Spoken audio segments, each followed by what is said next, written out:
Okay, lovely. So let's give our hand a triangular prism. So we just went over rectangular prisms, so now let's go over triangular prisms. And I'm telling you now, nothing really changes as to how we solve for this. We are still going to identify our base. With triangular prisms, it seems to be a little bit easier because it's always going to be the triangle. Then we're going to find the area of our base using our triangular formula. Base times height divided by 2, because we know all triangles are half of rectangles. Then we're going to multiply that area times our height. So I drew two different triangular prisms here. I'm sorry, they're the same prism. They have the same dimensions. I just drew them both ways so we can kind of see it both ways, because you're going to see it both ways in class, on tests, in 8th grade and high school and so on. So this one, it's laying down. So my bases are the two caps at the end. And then this guy is very poor drawing. I'm sorry, I tried. It's what's sitting on. But my first step is to identify the base. And I can see that it's the triangles. I like to shade them in just so that way that kind of helps me organize what's what. So I know that I'm going to be finding the area of these triangles. I've already set up my T-chart. I am working with a triangle prism. So I know I am going to be finding the area of a triangle. When it comes to the base and height of your triangle, guys, you need to make sure that you're using the two numbers that are touching that 90-degree angle. And in this case, it is the 4 and the 3. So 3 times 4 divided by 2. You can simplify, so please do that. 3 times 2 comes out to 6.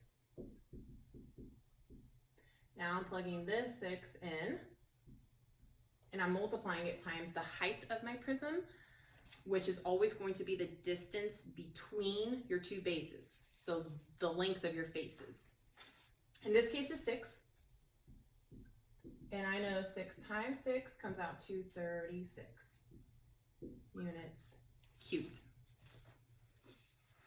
Okay, let's try our hand at this word problem, as you might be getting some of these types of word problems in your practices that you guys have. So let's make sure we fully understand. And if you don't, make sure you're asking for help, you're commenting on Edpuzzle, you're reaching out during Zoom times, you're reaching out.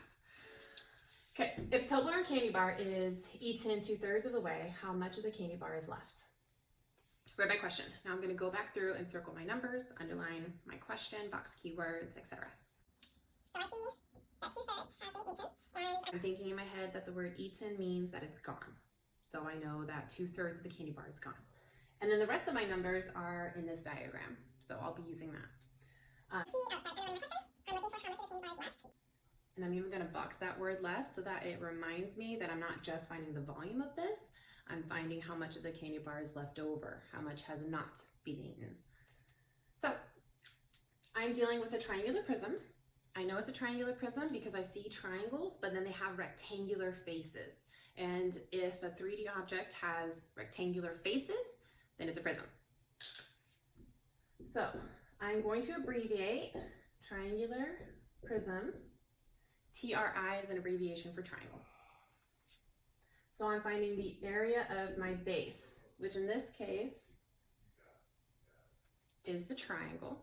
And I see that my base is 3 and my height is 6 of my triangle. Those will be the two numbers that are touching 90 degrees. I can't forget to divide by 2. I know that every single triangle is half of a rectangle. So I'm doing 3 times 6 divided by 2. I always like to simplify. I can simplify this 6 and 2 to get 3. And now I'm just doing 3 times 3 is 9. This seems to be a bit easier than doing 3 times 6 is 18, and then 18 divided by 2 is 9. So you get the same answer either way. I just feel like simplifying is better. Then for my prism formula, I have capital B times H. So I'm going to plug that 9 in. And then my height is 10. So if 90 centimeters cubed would be my entire volume, however, keep in mind that 2/3 of it's gone. So there's a lot of different ways that we can solve for this. I think the easiest way is to multiply 90 by 1/3 to figure out how much is 1/3 of 90. You can also break 90 into 3 sections and then just take one of that section. That would be the 1/3, and then 2/3 of that's gone. let me show you 90 times 1/3. So we're going to take 90, I'm going to put it over 1 times 1/3. Now again, here I am going to cross reduce because we can always cross reduce. So I see that 3 can go into both of these. 3 can go into 3 one time, 3 can go into 90 30 times. Therefore, 30 centimeters cubed of the candy bar is left over.